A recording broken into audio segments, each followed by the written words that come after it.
All right, so tonight we will be speaking on the topics of Power BI and Power Query. Our speaker, George Squillis, has been in the IT industry for over 30 years and has been a professional trainer for over 25 years, a Microsoft certified trainer since 1997. He has worked with and certified in every version of SQL Server since SQL Server 2000, along with a number of other industry certifications. He is very enthusiastic about Microsoft SQL Server, Power BI, and business intelligence, and recently sat his 102nd IT certification exam and passed. So welcome, George. The floor is yours. Thank you, Stephen. There is a tidal wave coming, and I want to make sure everybody is ready for it. And in the analytics world, that tidal wave is Power BI, and along with it, Power Query. So thank you for joining me as I get to explain a little bit more about these tools. Growing up, I went by the last name Squillis, although it is actually an Italian name and properly pronounced as Squillace. If you look in the lower right corner of my intro slide, you'll notice two different Power BI logos. The one in the lower rightmost is the former logo, and the one to the left is the modern logo. Some have argued that the modern logo looks awfully similar to Google Analytics. Somewhere along the way, I'd love to hear your opinion on the choice of the two logos, and I'll tell you mine later on. For a fun fact, notice SQL or SQL is in the name. So how fun is that?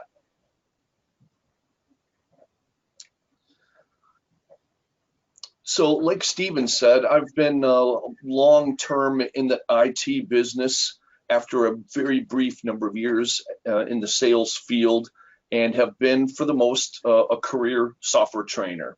That changed this fall, and now I'm a business intelligence developer. I want to give a little shout to the company that is subcontracting me, and that is DewPoint. Most of these items Stephen has already mentioned, so I can fast forward a little bit. One thing, I'm very involved in IT communities, several in fact. So the Professional Association of SQL Servers, where I've spent most of my investment in IT communities. There's also the Power BI community and the WordPress community. My website is based on WordPress. And then a little bit, just a quick picture on the troopers and some things for fun. Most of the time in the summer, you'll find me on my road bike all over the city and maybe beyond. And then you'll find me probably reading or watching a movie or in front of my computer during the winter. Briefly, what will this talk be about?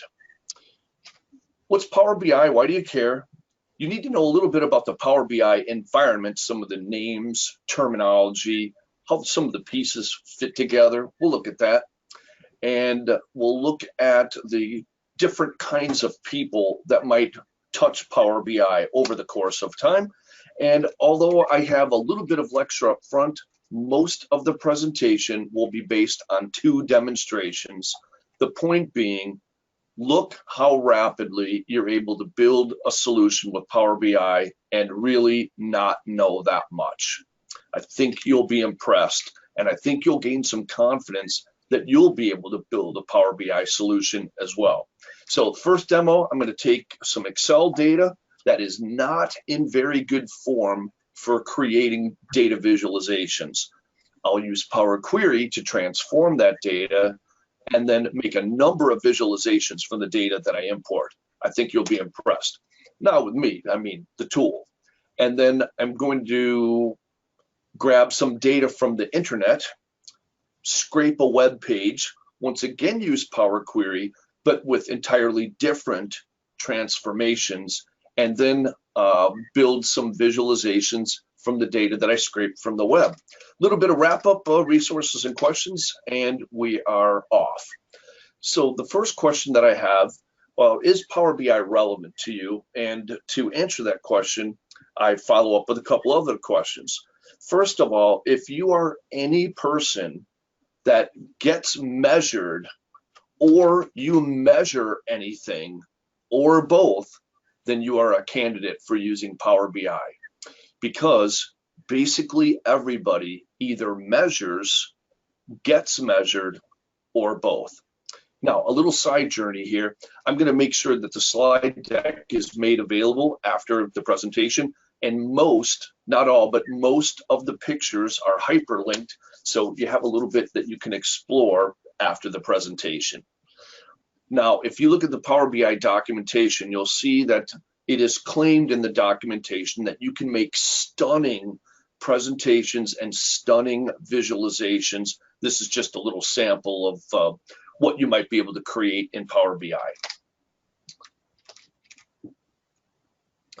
So what is Power BI and why should you care? Well, now that we know pretty much all of us get measured or measure or both, we see from the description that Power BI is a collection of services, applications, and connectors that you use to grab data into a solution and visually present that for the purpose of producing insights. So I present data visually so that I'm easily able to draw conclusions and observations from that data for the purpose of producing insights. That's the point. Now, there are a few things that I'd like to describe about this diagram, and I'm biting my fingernails a little bit. This is a busy diagram, I understand that. But I'm going to make just a few basic points about the Power BI ecosystem. There's some terminology you need to know, things like that. So here we go. The starting point in developing a Power BI solution starts with the development environment, which is a Windows-only, free of charge application, which is called Power BI Desktop. So Power BI Desktop, first of all, it's totally free. I don't even need to have an account in Microsoft in order to download and install it. It takes about a minute to download and about a minute to install, and you're up and running. For any of you that have done business intelligence in the past, essentially Power BI Desktop has, among other components, the SQL Server Analysis Services tabular model engine as part of Power BI Desktop.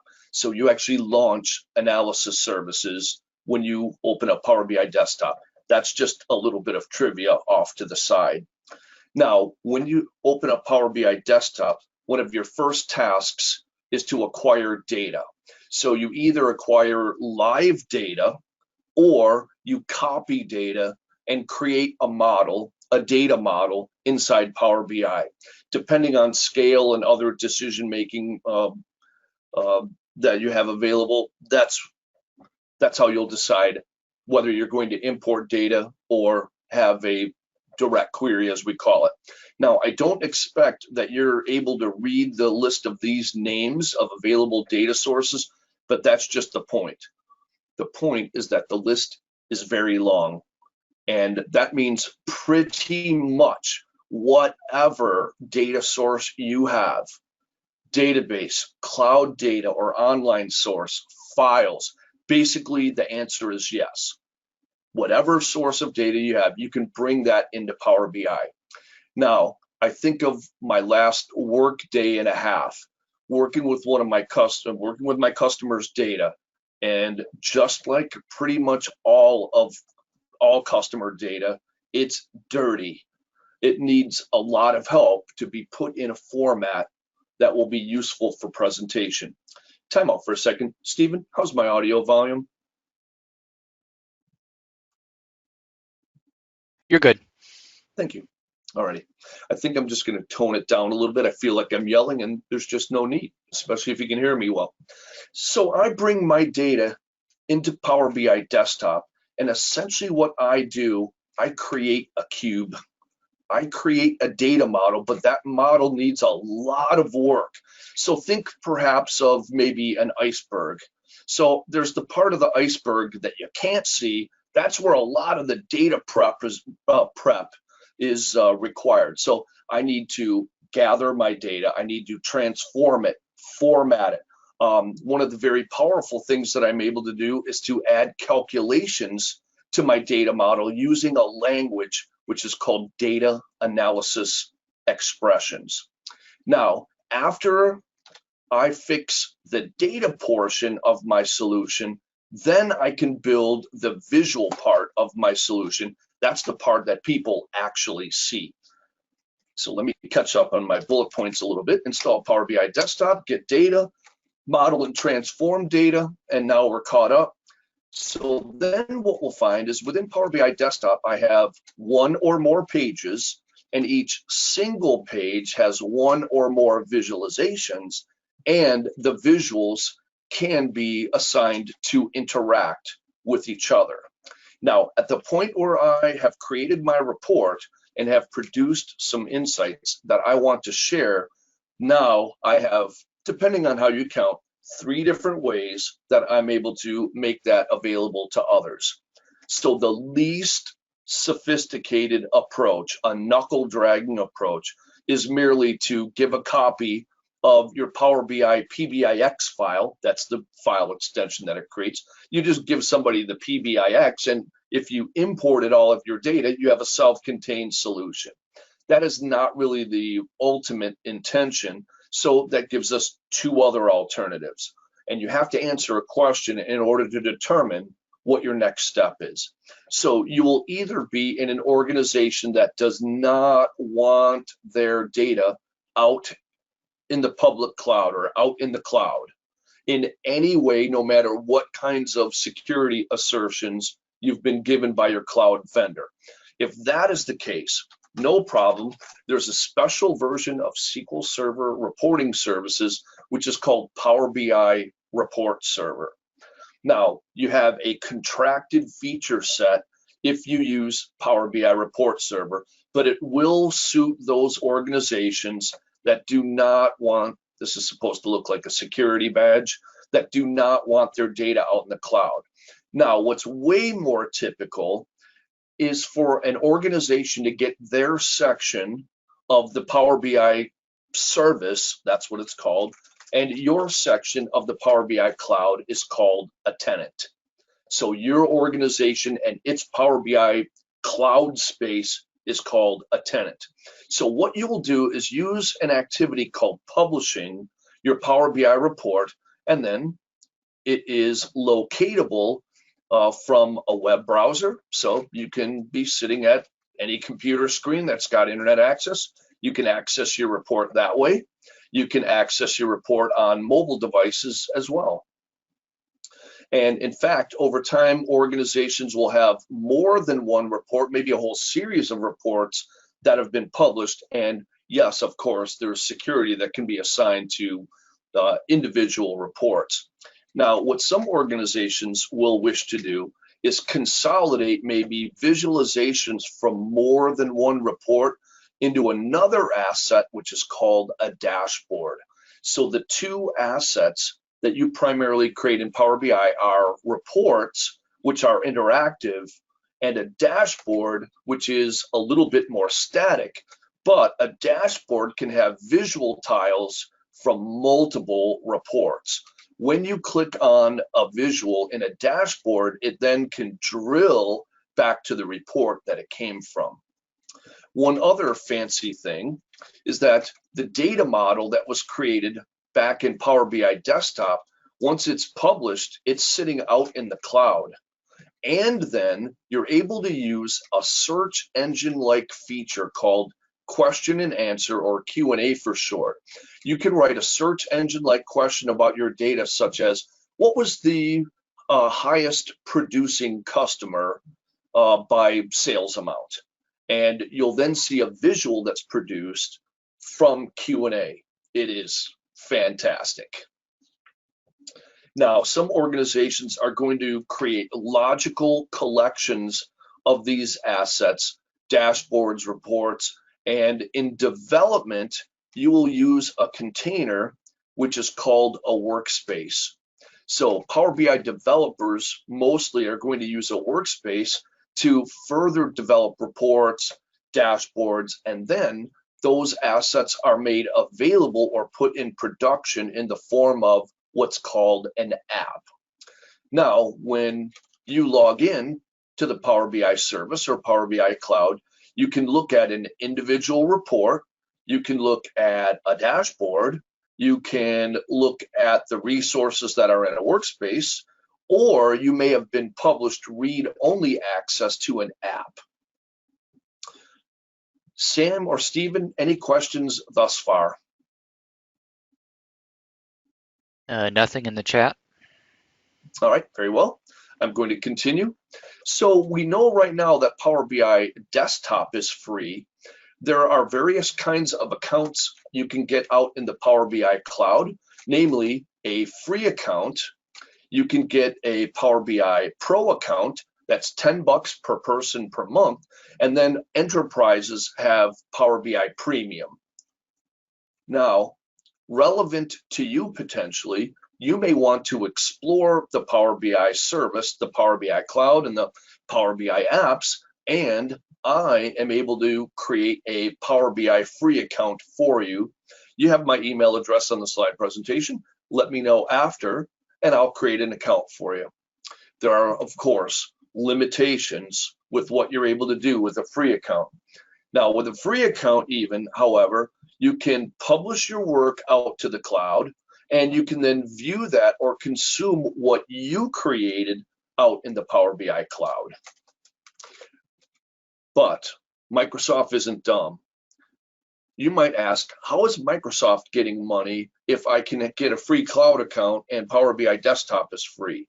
Well, where they get you, so to say, is when you want to share something.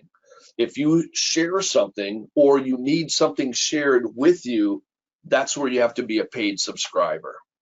And it's, as I said, $10 per person per month. So after you publish a report, you can create a dashboard, and then you can share reports and dashboards either inside, or if you have publicly viewable data, you can also share outside of your tenant. There you go. Next slide. There is a consideration when you select a business intelligence piece of software, what skill level is that piece of software really oriented at? And I want to show you really 3 different kinds of skill levels that Power BI can address. We'll start at the left.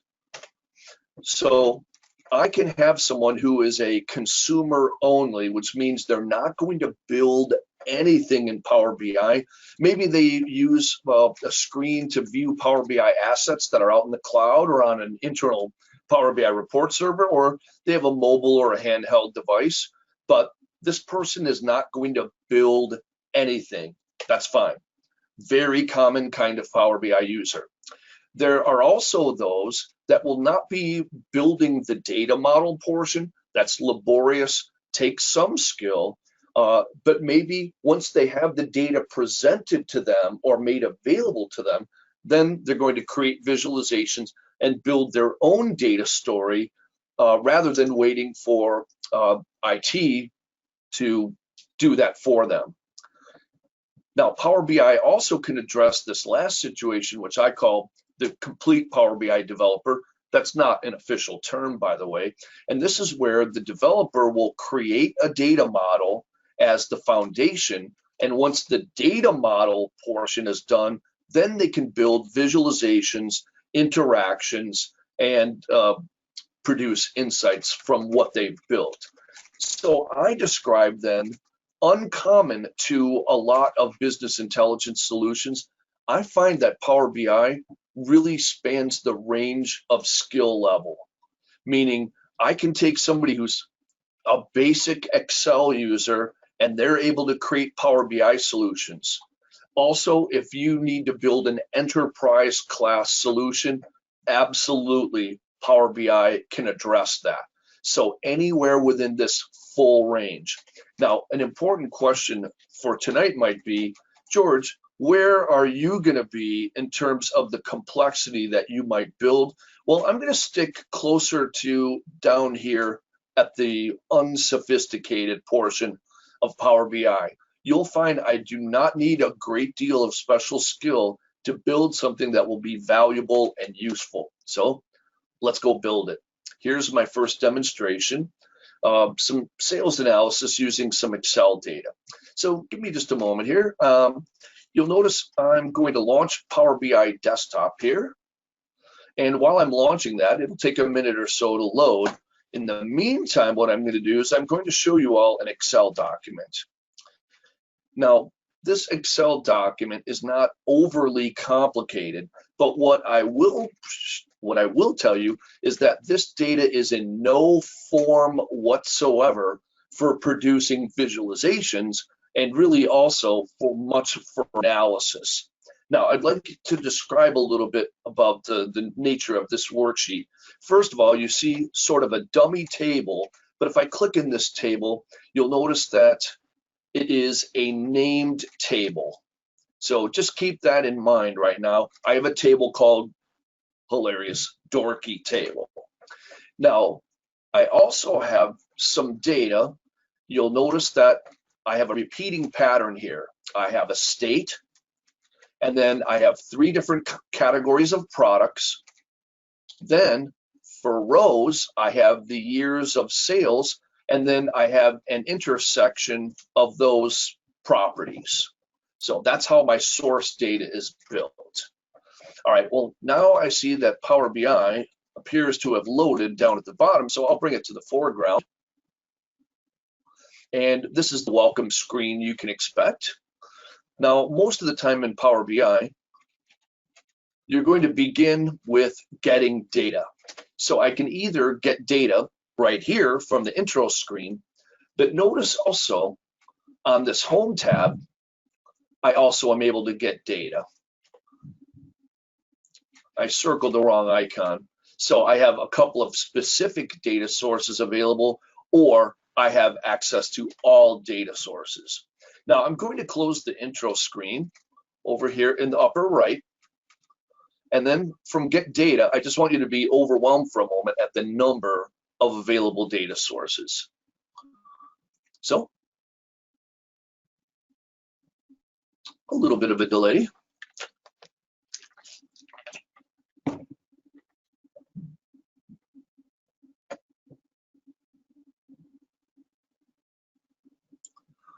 Well, I must have clicked on the wrong thing. Let's try Get Data again. There we go. So notice I have common data sources. If I choose more down here at the bottom,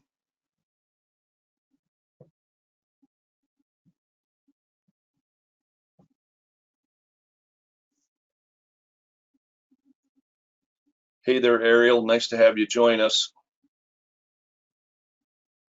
Thank you. Thank you. All right, so I'm waiting for a dialog box to show up. There we go. Now you'll notice at the moment I have all selected. If I don't want to see such a large list of available data sources, I can constrain the list to only look at file types, only look at popular database types.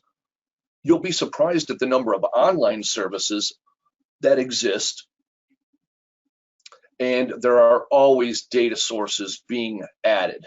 So here's a question for you. Or let's say I ask you this question. Hey, is this particular data source, let's say I propose some name, supported in Power BI? And pretty much your standard answer is going to be yes. Anything popular is natively supported in Power BI. Now let's say I choose other. I'm going to go to other. I'm going to go down to the bottom here. No, that's not what I want. There we go. And notice if all else fails, I can acquire data using the ODBC interface or OLADB. Well, for the purpose of this demo, I'm going to choose Excel. So I've chosen File Sources. Click on Excel. We'll see how closely you were watching a moment ago. When I click on Connect, I'll be prompted for connection making details that are specific to this kind of data source. Oh, and what do you know? I just happen to be in the right folder where my data exists, and here is the workbook that I need. So I'll merely select the source file name in this case, click on Open, and I will be presented with a dialog box specific to the kind of data that I selected. This should appear in just a moment.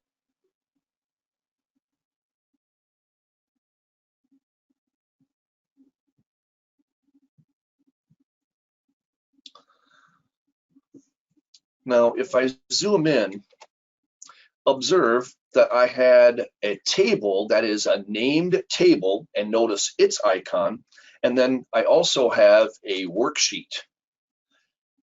Merely by clicking on the name of available resources, I can see a preview over at the right of what Power BI will attempt to ingest.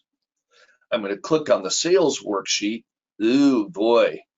So looking up top, this does not look too good from the beginning. And notice I have a bunch of null rows. Like, what is going on here? Oh, boy. Now, if your data, Eric, is pretty much like everybody else's data, there's going to be a lot of work to do, even if you bring in your data from a relational database. The data that you're going to bring into Power BI very often is not really in prepared form for producing visualizations. Now, the next thing that I want you to see, there are two buttons down at the bottom. I'm going to be silly for a moment. Let's say we're at point A, and I want to get to point B. Point B is loading data into a data model. That's where I want to get. Now, I have two routes there. I can either, as you can see with the load button, I can load data, and then later on, if I need to, well, I'm able to edit that data in the Power Query editor. Yep, I could take that route. The other thing that I could do is transform data first, and after that, then I load the data once I've used Power Query to transform it. This can be a tomato kind of proposition. In my case, I'm going to choose, first I have to give a check mark next to the resource that I want, and then the buttons become available, and I'm going to choose Transform Data.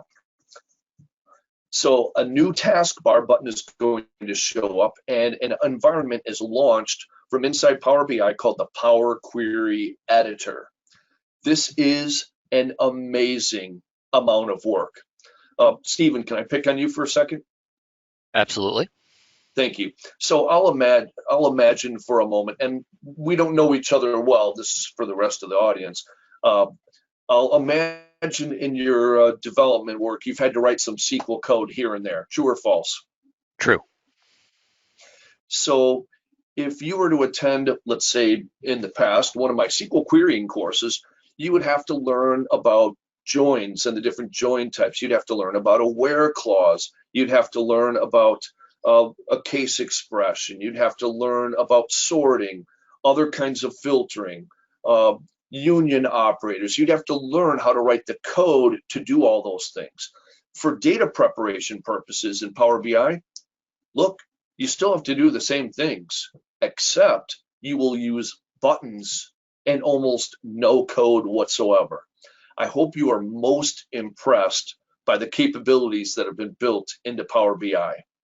So the first thing that I see is that I have a messy number of rows. I don't know if somebody put spaces in here or what, but what I see is that I need about 1, 2, 3, 4, 5 rows that I want to retain, and the rest I want to get rid of. So you'll notice that I have keep rows. I can also remove rows. It's one or the other, and I'm going to keep top rows. And when I keep top rows,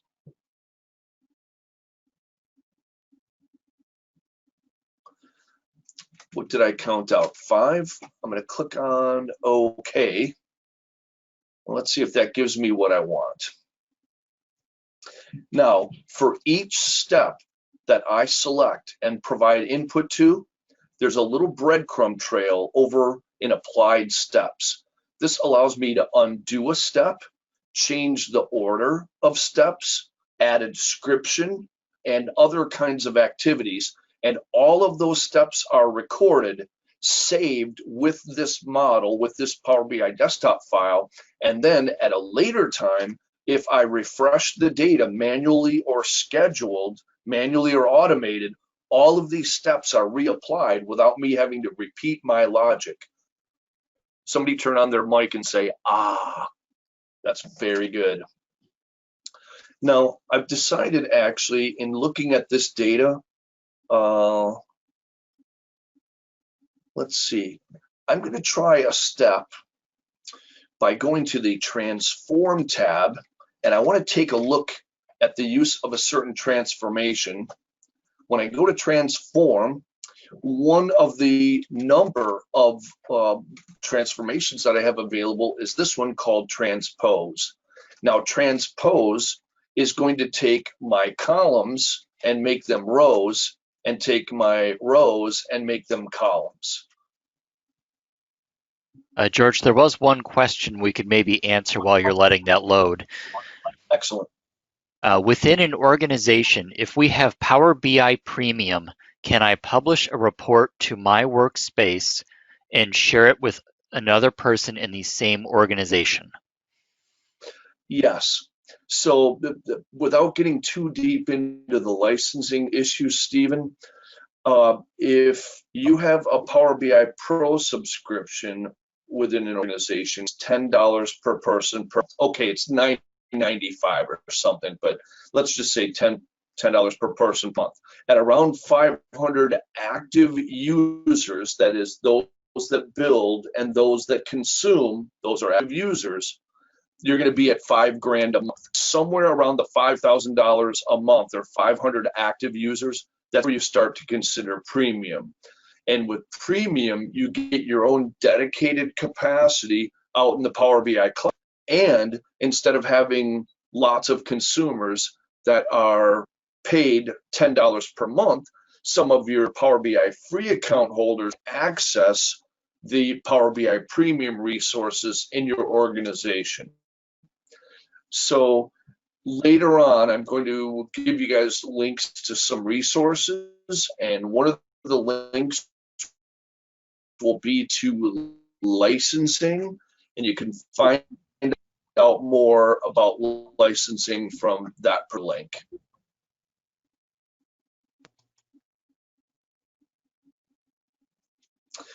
Now, in fact, when I load data, we're going to find out upon opening the Power Query Editor and looking at the applied steps area, I always see two first applied steps. Source refers to the type of data, such as a database or an Excel workbook, and navigation refers to the particular object or objects on that source. Now, I have two other steps, and I'm going to actually remove these. Power BI made a guess that I want these, and I do not. So I'm actually going to remove both of those by clicking on their respective X's. Great.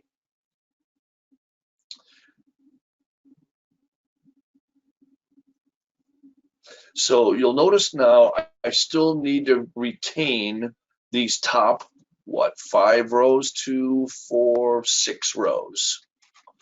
So I'm going to choose keep rows, keep top rows. The reason I need a tool like this is because often if I bring in file data, and especially something like Excel data, it's not going to be in a format that I need. So I'll choose 6 rows. Excellent. And now what I'm going to do is promote. You'll notice I have state, couple nulls, state, a couple nulls, etc.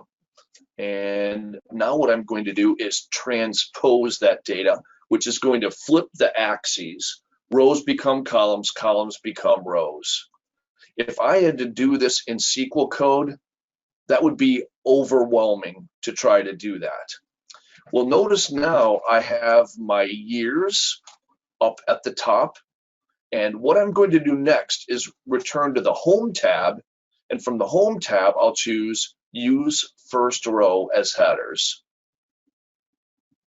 So that has added another step. And notice now I have years as column headers.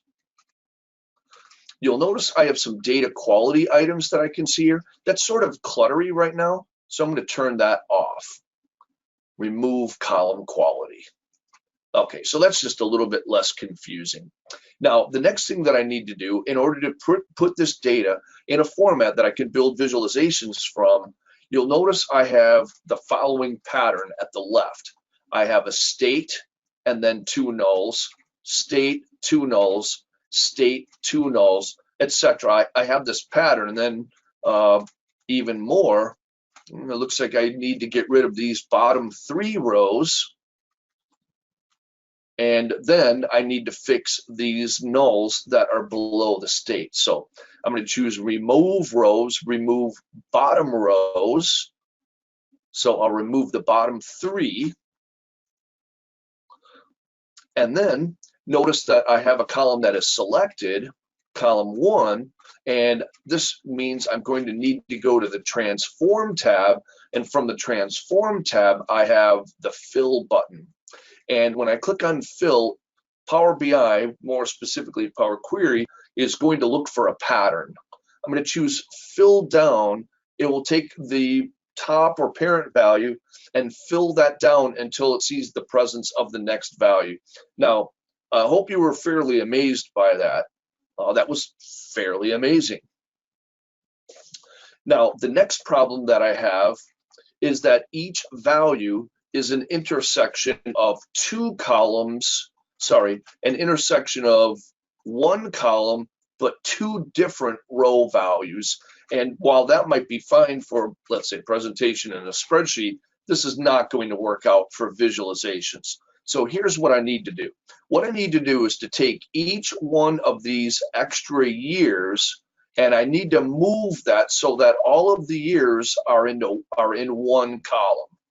So then I'll have a state, a category, a year, and then the value with that combination. Then my data will be in proper format for visualization. Now, the way that I need to handle this is as follows. I'm going to select the 4 columns that have years. I'm using my control key if that does anything for anybody. And this time around, I'm going to choose the unpivot feature. If any of you have ever had to write unpivot SQL code or pivot SQL code, not particularly trivial, but watch this. With a button, I selected the columns, I choose unpivot columns, and magic. So now what I need to do is name my columns and observe each one of these steps have been recorded. So now I'm going to double click on the leftmost column, state, double click on the header of the next column, product category, double click on attribute, that was a derived column, we'll call that year, and then lastly, sales amount. Hit enter to lock in the name. Now that was all that I needed to do, other than you'll notice the data type for a year is a text value, which I don't want. So I'm going to choose whole number, change the data type, and that's the last transformation I need to do. So then I return to the Home tab, and from the Home tab, I'll choose Close and Apply. That will close this Power Query editor, process my changes, and then I'm ready to create visualizations. Sam, how's the audio quality now? Any better? Almost perfect, honestly. Thank you.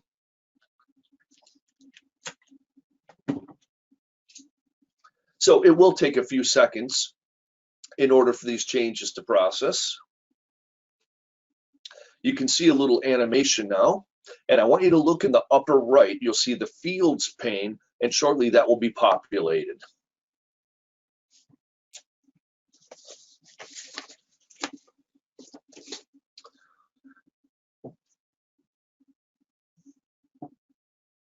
The changes that I've processed thus far, you would need to learn how to do those in Power Query, sure, but it's a whole lot easier than taking a week or 2 weeks of learning how to write SQL code.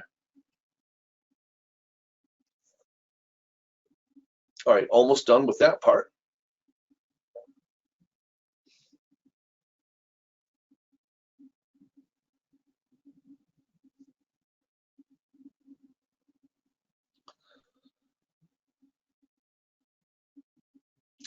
Now, if in the lower left, you'll notice where it says page 1. So a Power BI report can have 1 or more pages, and each page can have 1 or more visualizations. Notice now, in the upper right, I can see the fields that I've added, and there are these little dividers of the window panes. So by putting my pointer on the divider, I can make that just a little bit wider so I can see all of the names. Now look at just how easy it is to build a visualization. Power BI looks at the data type, and when you see this Greek capital letter sigma, that implies that the field is aggregatable. Aggregatable, that means I can sum or total, I can count, I can average, I can find the largest, I can find the smallest. There are various aggregations. So one of the ways that I can build a visual is allow Power BI to make an assumption. And I'm just going to drag this field, literally click and drag, and this will build a visualization. And it builds a visualization on the basis of an assumption. Now, because I grabbed a numeric field, it will make an assumption about the visual that it will build. And if I hover in the visualizations pane, you'll see that this created a clustered column chart.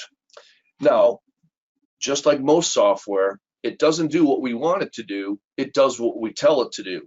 And what we told it to do is to aggregate, and I actually dragged the wrong field. I don't want year, I want state. So fine, I'm just going to drag state over the top of the visual.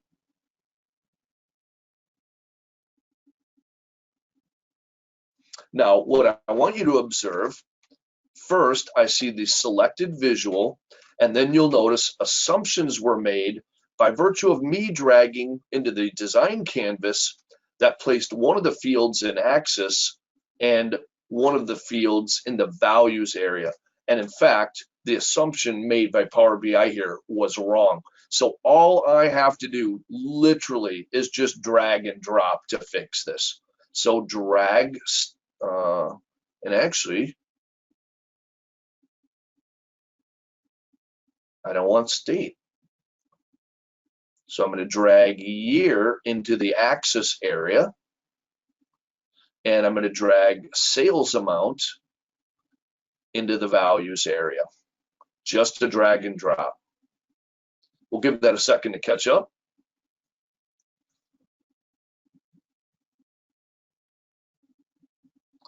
All right, so I still see state in the axis area. I'm going to remove that.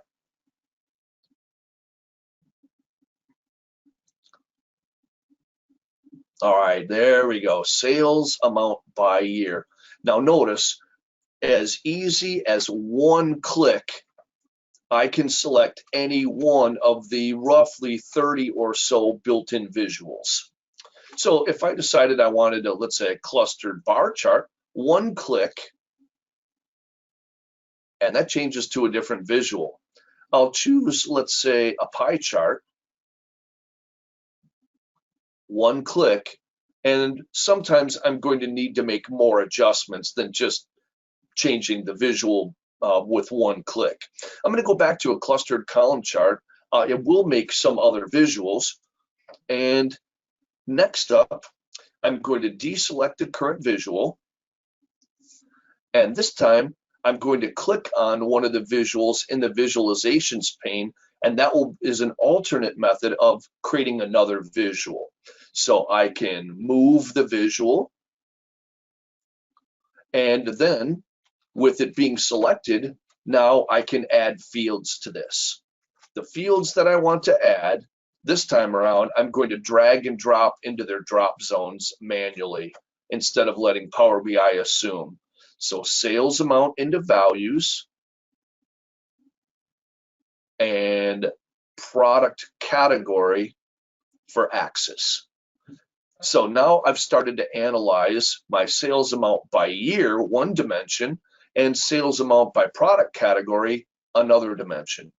I decided I want to distinguish this visual down below. So to make that easy change, I'm going to go to the Format button. From the Format button, it looks like a paint roller. I'll choose Data Colors, and I'm going to pick a different color. Sure. Pink seems great. Next, I have analysis by year and by product category. The next thing that I want to do is analyze by geography, but more than one way. So in this case, I'll deselect my current visuals.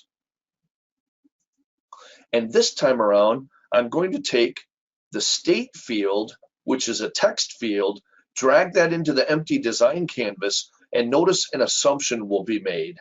And the assumption that's made here is that this will be geographical. It actually looked at the word state, assumed that that was geographical. That's not what I want for this visual. So in this case, actually, I'm going to go to a donut visual. So one click, the visual changes. Now that has my geographies, but not necessarily how I want them represented.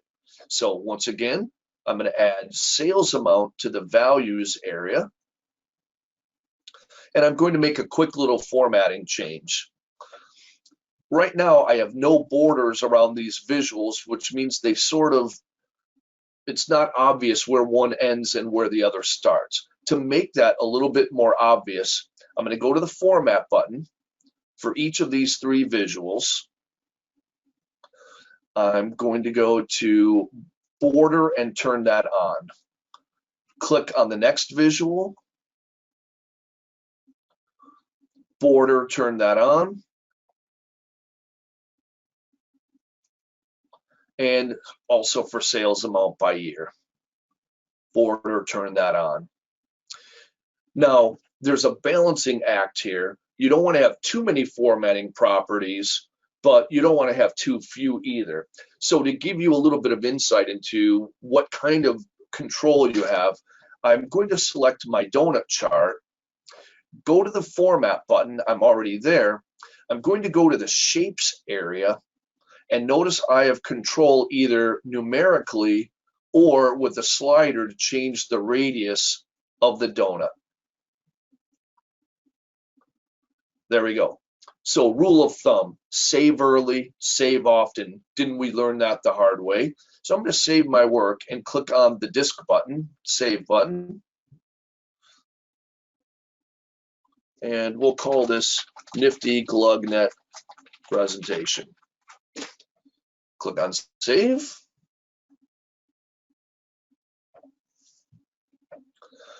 Now, from a visualization strategy, often you want to have what's most important in the upper left of your report page. So next, what I'm going to do is drag my sales amount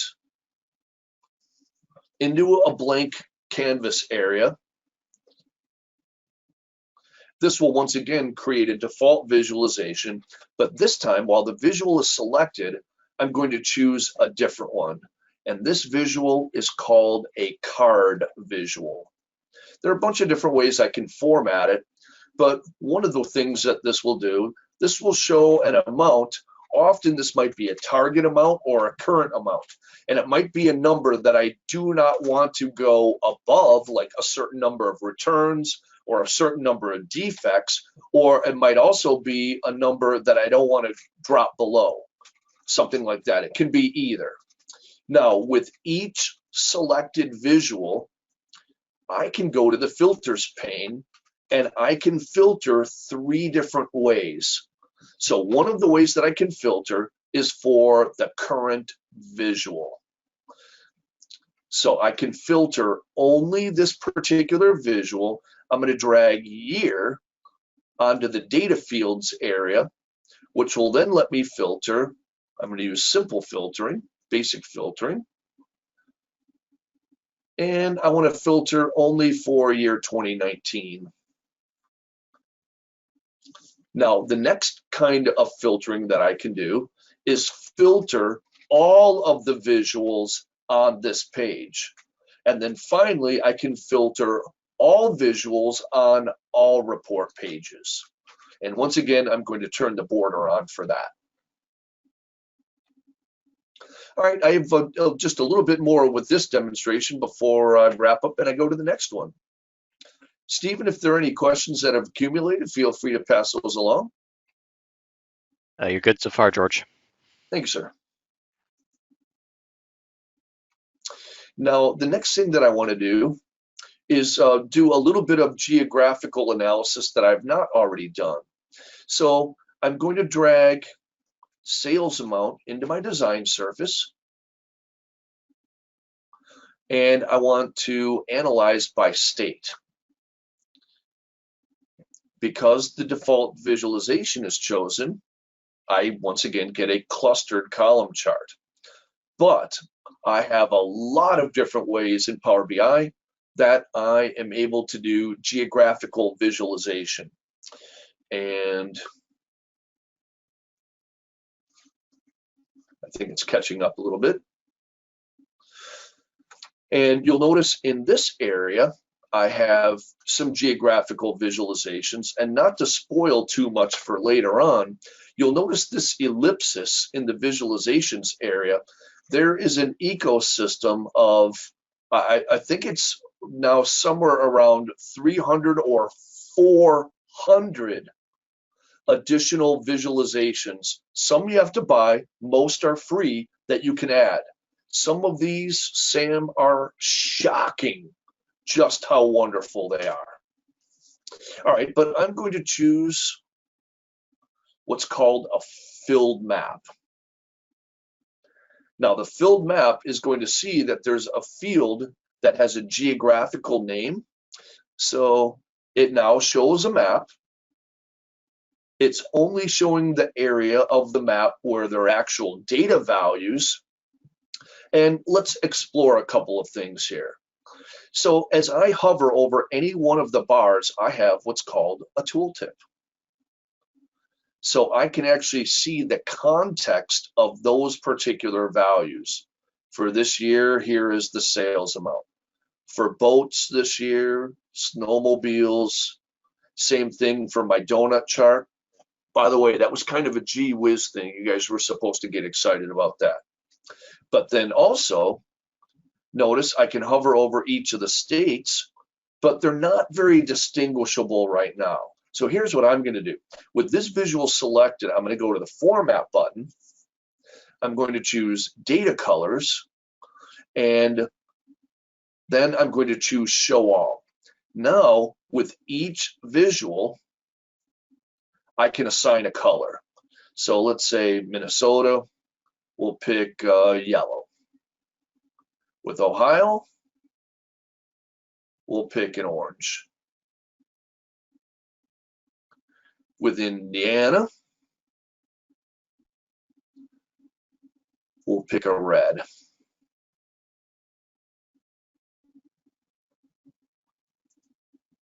Two more. Thanks for being patient. And then for Illinois, I'll choose a custom color. Let's go with green. Did I miss one? Oh, there we go. So now all of them have a particular color. All right. Now, this is the place, Stephen, where you said, hey, George, that's nice that you can assign different colors, but the colors aren't really meaningful. The colors don't really indicate the magnitude of the sales. So does purple mean more or less, or is it just a unique color for this visual? Let's make this a little bit better. So what I want you to see next is that I can assign custom formatting. So when I click on the expression symbol here,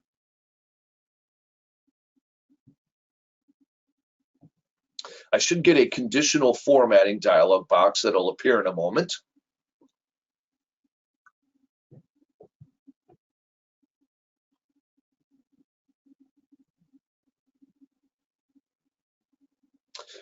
And in this case, I want my color scale based on sales amount. So I want that to be based on state, and the summarization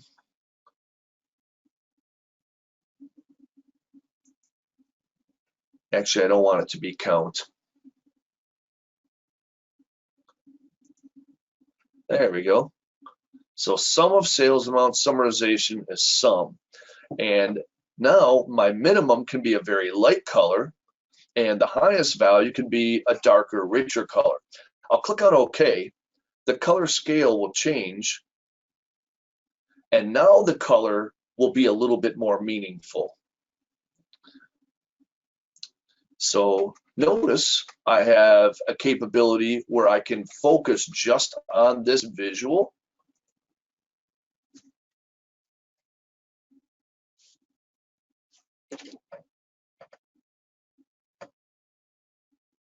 So I would be able to hover over the different states, and now the color is a little bit more meaningful.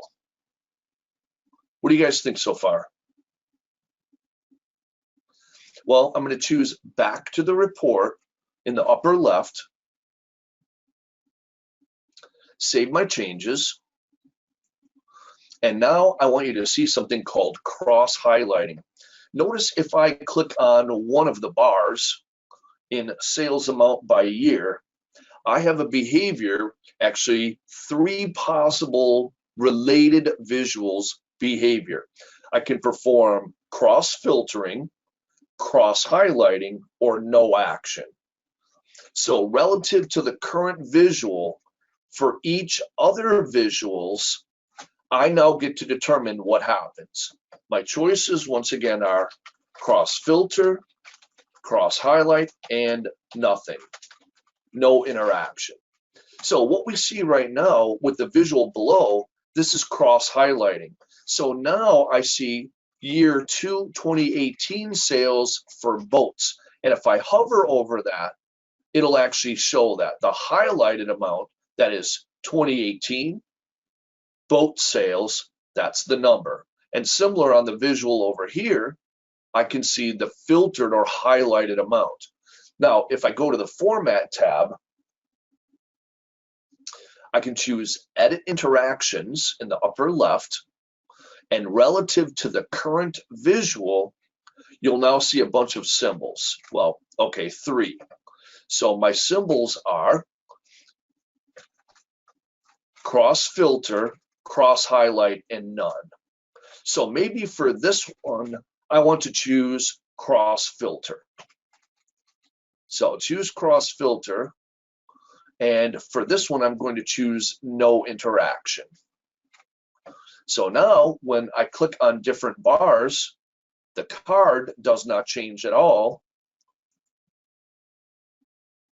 and only related values in the donut are going to change. Or did I choose no interaction? Yeah, there we go. So now only the related values are actually showing. Wonderful. One other thing before I go to the next demonstration. Sometimes my data is hierarchical. For example, I may have my sales by year. I'm going to click one more time to unfilter, and then I'm going to go back to the Fields button.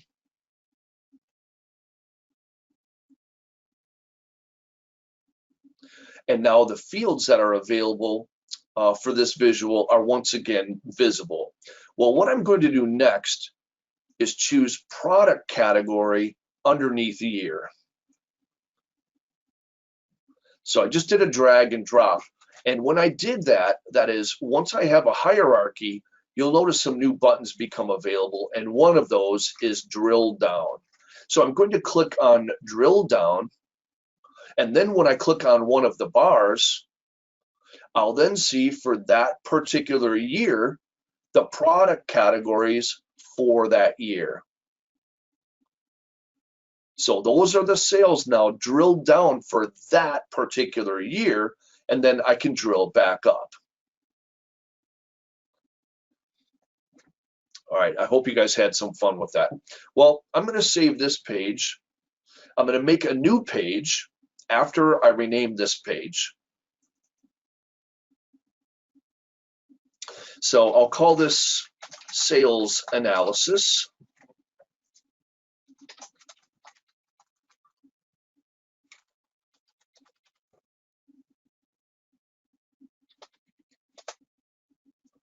Fantastic.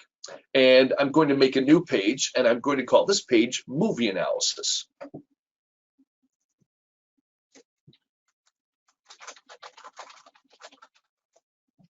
Now, let's just say you have a theory. Maybe you're young and you think all of the best movies are those movies that have been produced recently. Maybe you're of a more mature age and you think all of the best movies are actually older movies. And you might want to perform some analysis to see if you're right, whichever your theory is. Now, before I go any further, I'm going to bring up a web page because you need to see what this web page has first. So this is the Internet Movie Database, or IMDb, and you can create a free account or anonymously browse the Internet Movie Database. If you've created an account, you can rate movies. And of the people that have created an account and have rated movies, what we're seeing here is the top 250 movies of all time. So you'll notice here's the pattern that we're looking at. I have a picture, a space, the rank number followed by a period and a space, the title, a space, parentheses, and a 4-digit release year. Then I have a star, the rating, and some other artifacts. Now, what I endeavor to do, Sam, is to scrape this web data off of this page anonymously and then process that in Power Query. And then once it's processed, build some visualizations on that data. Here we go. So you'll notice I'm going to click in the address bar, and I'm going to copy this URL. Great. From there, back to Power BI. And I'm going to choose Get Data. And from Get Data, this time I'm going to choose Web. So I choose Web. No surprise, my next prompt will be for a URL. Now, this could be a URL for either an application where I have to authenticate, maybe one of the line of business web applications that you use, or maybe there's an API that you can use, or maybe it's just like this page, an anonymous page. So I'm pasting in the address, click on OK.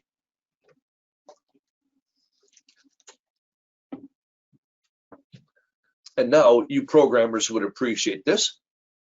The HTML code on the page is being inspected, and Power BI is looking for anything that looks and smells like it could be a web page. So it's trying to establish a connection to this page. It will prompt me if I need credentials or not. No, I must have already done this, so it bypassed that step.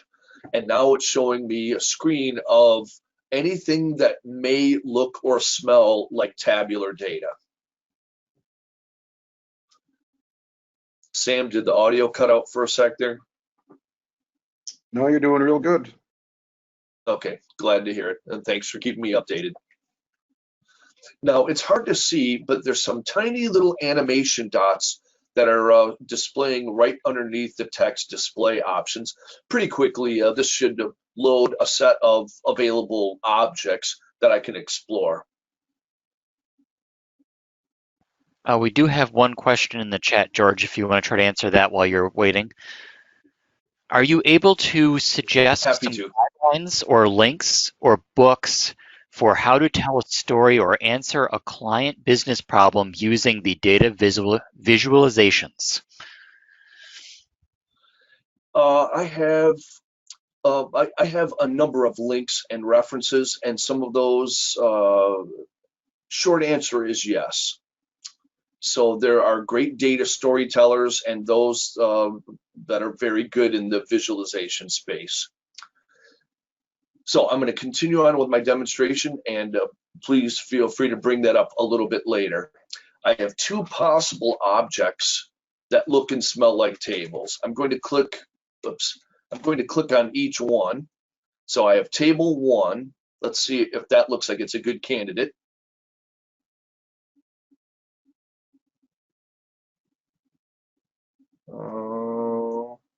Yeah, that looks pretty good. What about table 2?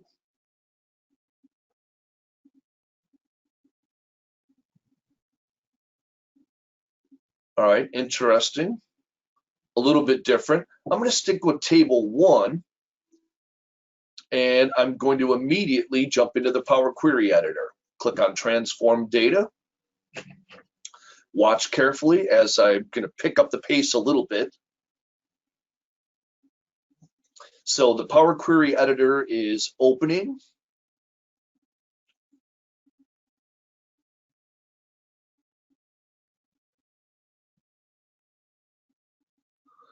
Right now, this data is in very raw form, as you'll see, and in no way useful for building an analysis to see when the best movies were released. So I have, it looks like 5 columns. This first column is selected, and it looks like that was the placeholder for the pictures. I don't need that. Then I have your rating, which is irrelevant, and this last column, which had some artifact or something. I don't need any of these. So we'll follow the normal rule in Windows, which is when in doubt in Windows, right click. So right click, and notice I have context sensitive items in Power Query, such as remove columns. The next thing that I have is a problem. I have my rank number, that should be in one column. I have the movie title, that should be in a column, and then I have the movie release year, that should be in a separate column and not with parentheses. So I'm going to select the column and introduce to you 2 different versions of split column. The first one is going to look for a pattern where I have 1 or more numbers and then a period. And what I want to do is, to the right of the period, whatever is to the right, I want to force that to a new column. So notice it looks like I have a space and then I have a line break. But either way, to the right of that period, I want to force a new column. So I'm going to choose by delimiter. Again, I need to remind everybody, I'm using buttons. I'm not writing fancy code for this. So it's now asking what delimiter value I'm going to choose. It doesn't have period as a choice, so I'll choose custom and then just type in a period. Next, I have a logic that I can apply.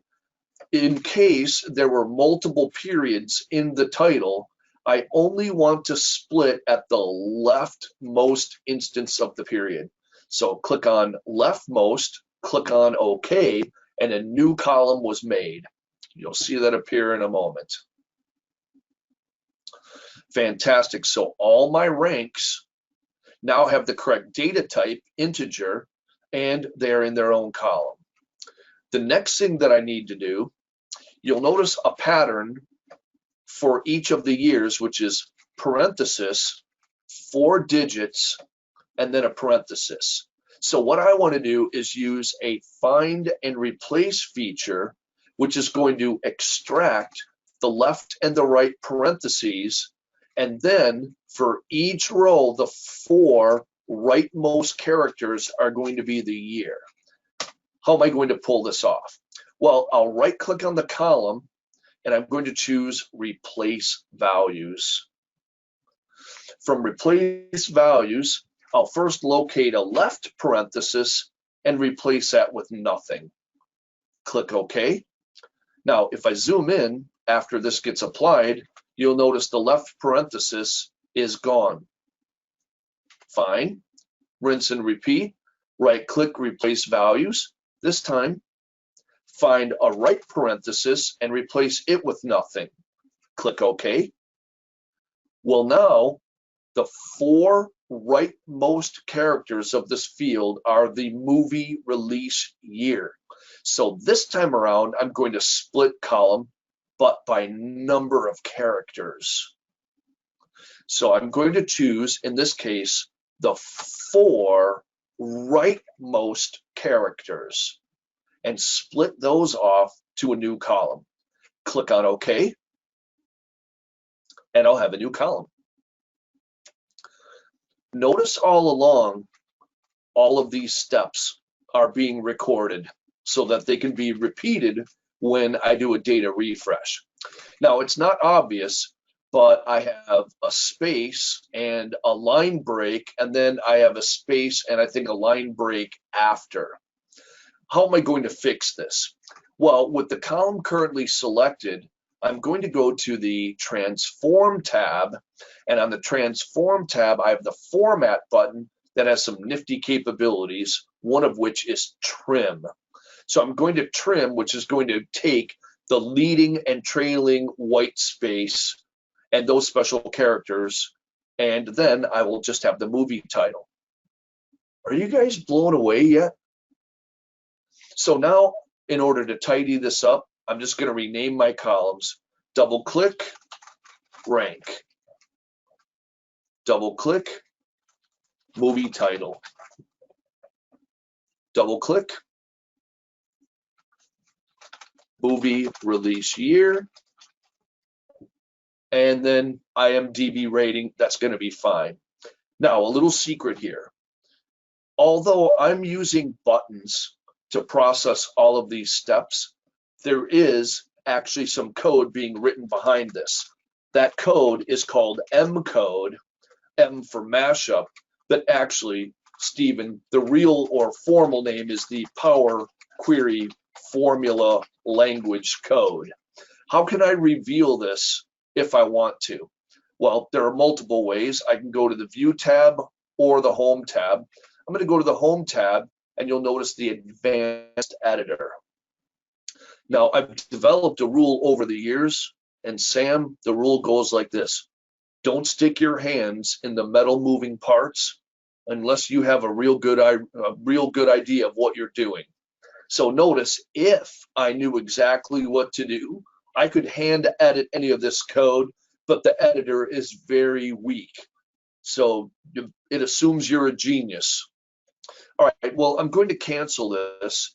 And once in a while, it does make sense to reveal that code, and then I can hand edit it if I need to. Well, I'm done doing the editing in Power Query, so I'm going to close and build a couple of visuals, and then we're almost done.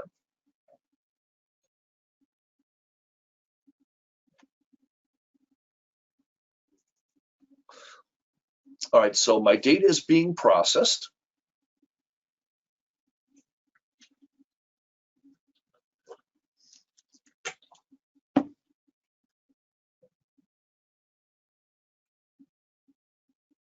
I'm going to need PowerPoint in a couple of minutes.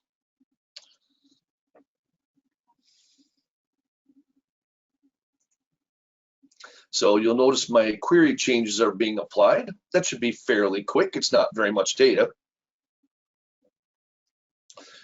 For a sense of scale, Power BI can ingest solutions with many millions of rows, like 10, 20, 30 million rows, because of the way it hyper compresses. Pardon me. Sure, George, it'll be quick. All right, we got a little update there, creating a connection in the model. Loading data to the model. Top 250 rows.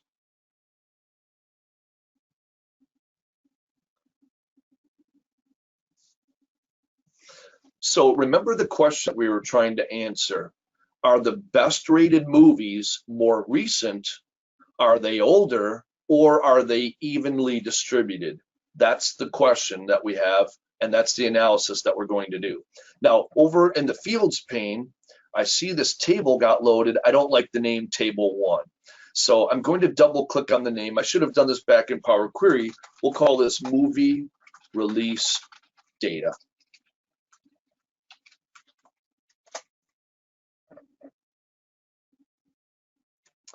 All right, remember the title of the presentation, Building Rapid Solutions with Power BI and Power Query. Well, on this page, I'm going to give a little background color. All right, the UI is lagging a little bit here. Well, you'll notice I have this field. Oh, here we go. There's my format button. So I'm going to change the page background color, and I want to assign a color that might apply. We'll assign color, but not 100% transparent. Well, that's a little bit bold. All right, next, I want to go to the Insert tab up top, and I want to insert an image. To make sure this is a valuable report, I should have the IMDb logo handy. Here it is. Click on Open. I'm going to resize that, and then from the Actions section in Formatting, I'm going to assign this as a web URL. And there are all kinds of fancy navigation things that you can do.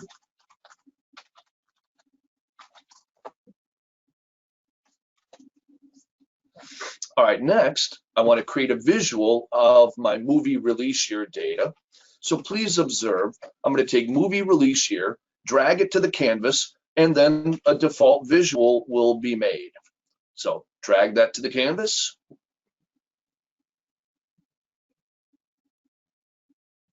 And take a look at the assumption that was made. Now, you may remember movie release year, the data type is integer. So as I make this a little bit larger, what we're going to see is that this actually did a count of the movie release years. Okay, 496,000, that's not meaningful. So here's what I need to do. I'm going to go to the Fields button, and notice it shows movie release year, and the default aggregation is going to be sum. So it added all the movie release years. That's not going to be useful. So I'm going to do a count of movie releases.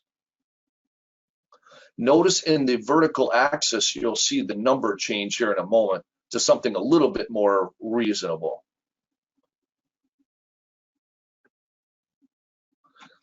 So the next thing that I'm going to do is take the same field, movie release year, and add that to the axis area. And now what I'll see is the movies that have been released each year. So notice I can hover. Okay, 8 movies in 95, 6 movies in 57. Now this might be useful. I'm going to create another visual called a table. I'll move the table over here. And the fields that I want to add are movie title,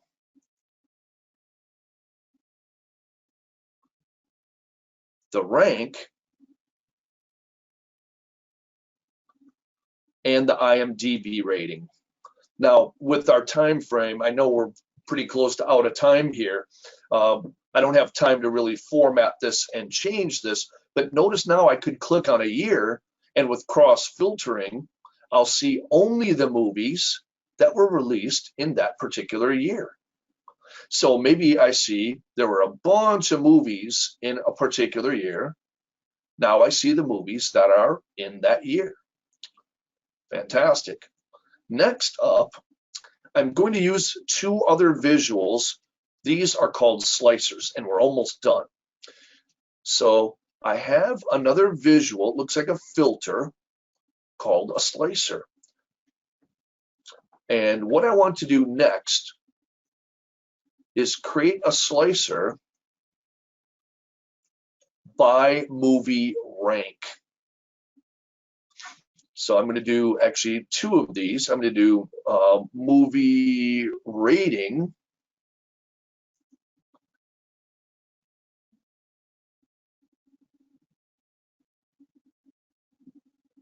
and there are different ways that I can format this.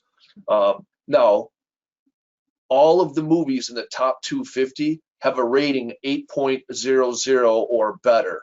So notice as I move this toward a higher rating, we'll see some movies drop off, but we're testing our theory now.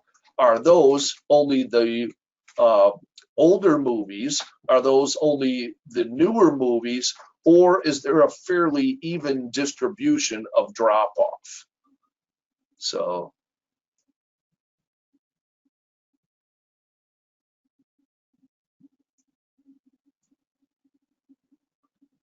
all right, again, seems to be responding slowly. And now what I'm going to do, I'm going to copy this slicer.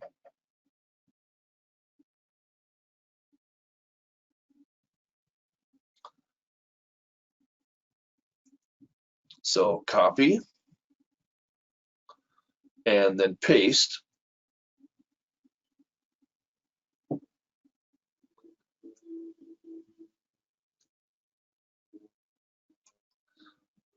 I'm going to unfilter my rating.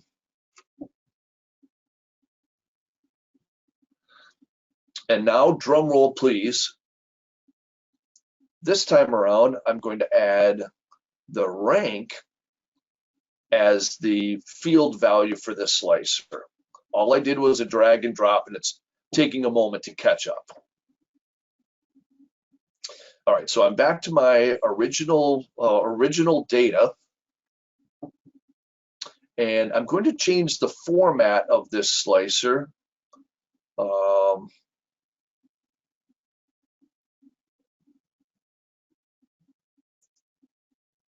And actually, I'm going to do this a different way.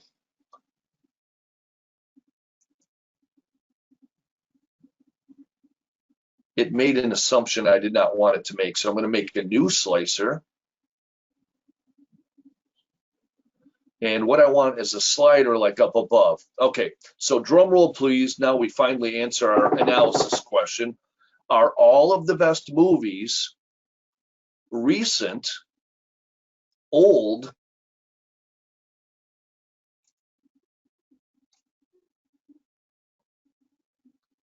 and I'm actually sliding the wrong way.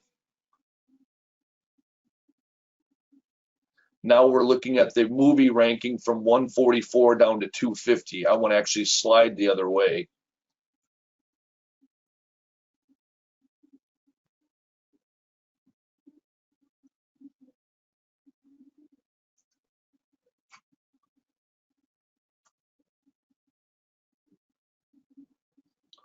Alrighty, so as I look at maybe the top 130 movies, what we're going to prove finally is that there's a fairly even distribution of good movies across time periods.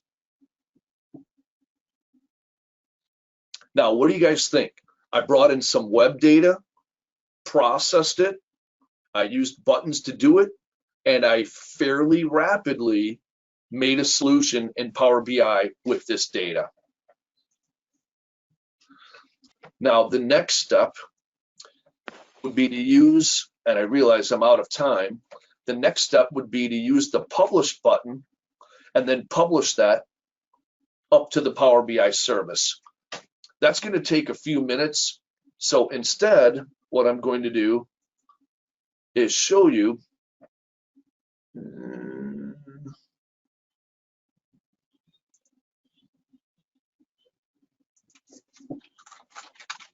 should remember my credentials.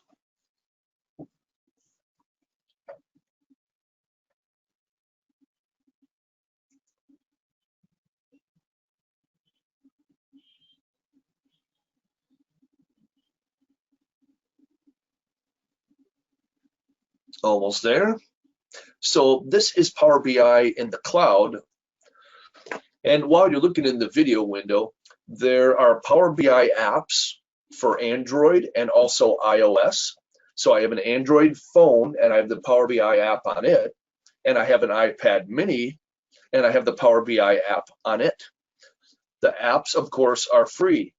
And remember, Power BI desktop is free and Power BI in the cloud is free as long as you're not sharing. So I suggest to all of you, especially with the resource links that I'll give you, to get started free, and I can create for you a Power BI cloud account. All right, again, this is just slowly drawing. This is a report that I built in Power BI desktop, published out to the cloud regarding the world's tallest buildings.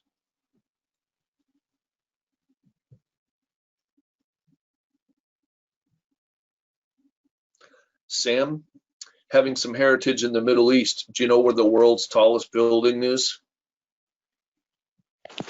Burj Khalifa? That's right. Everybody give him a golf clap. So in the country of the United Arab Emirates, or the UAE, is the Burj Khalifa. And of course, you can pronounce it better than I can. It is an immense building. But this is a nice little report where I could select, let's say, a particular country by flag or maybe by name. I have a little color gradation, and I have a couple of other report pages as well. All right, now I want to wrap up here.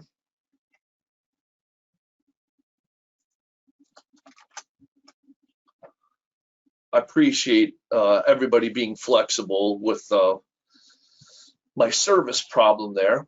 I have a Power BI homepage, and like I said, a lot of these items are hyperlinked.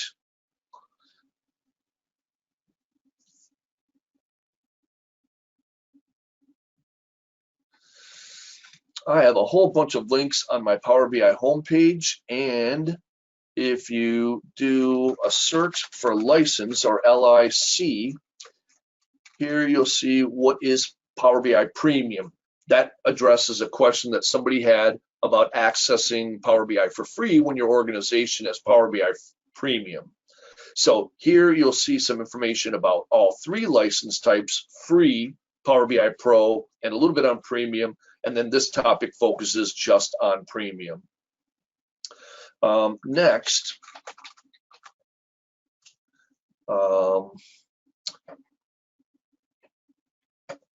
I thought I might have a link to a lady named Miko Yuk. She has a website called BI Brains, and she is extremely well read, has read many books on the science of data visualization. And she has a bunch of resources that you might have interest in learning how to tell data stories. One of her blog posts is why you create dashboards that suck, or something like that. All right, this is kind of slow. Sorry, go ahead. No, that's very inspiring title. Yeah, isn't it? All right. Thank you, George. Yeah, you're welcome. All right, so they have some learning resources, some blog posts. Let's see. Anyway, if one of you guys sees the URL there, the letters BI and brains with a Z, that's the URL there. Back to my slide presentation. I have another page, tools and references. Oh, that's funny. Actually, it's not funny.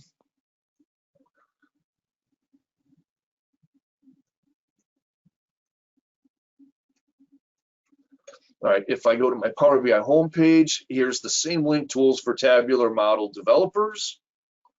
And I have a bunch of fantastic, mostly free resources on this page for learning how to build the data model portion in Power BI. There are way too many things to talk about, so I'm just going to leave that alone.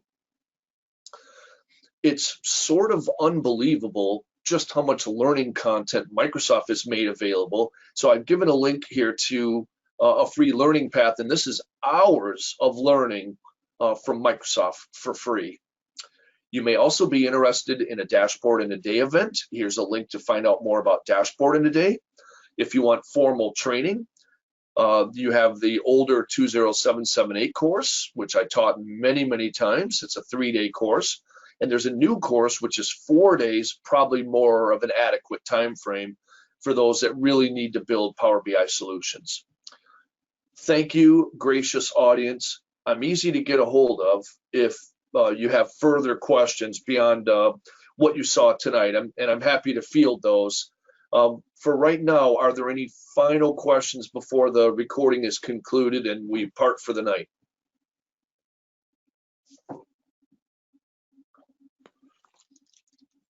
So will you share this presentation, the resources? How do we get that? Yes, so Sam is going to finalize the recording. It'll take, I imagine, a bit of time, a day or so, right, Sam? You'll upload that to your YouTube channel. And then I imagine you guys will post a link or something like that back to the GLUGnet meetup site. Is that true? That's correct. Fantastic. We'll link to the YouTube channel at the top of the chat, and I will repost it again for those who joined us a little bit later. There we go. Fantastic. Was anybody surprised just how quickly you could build a Power BI solution without a great deal of knowledge and with almost no code? Very much so. I have attempted to do some of that SQL work that you talked about, and seeing it done in a matter of 3 clicks was mind-blowing. Thank you, Stephen. You'll get your appropriate bribing fees shortly. And perfect on cue, too. Thank you, George. Excellent Thank you, presentation. George. Yeah, thank you, George. That was wonderful. I took away a lot of good information from that. So Fantastic. the link for the feedback survey is in the chat for George, so you can give him your anonymous feedback on this presentation. Thank you. I will also email that out as well if you happen to miss that. And if no one else has any questions, we'll call it a presentation. Thank you. Thank you, everybody. Merry Thank you, Christmas. Stephen. Happy holidays. Happy holidays, everybody. Thank you. Happy holidays. Thank you.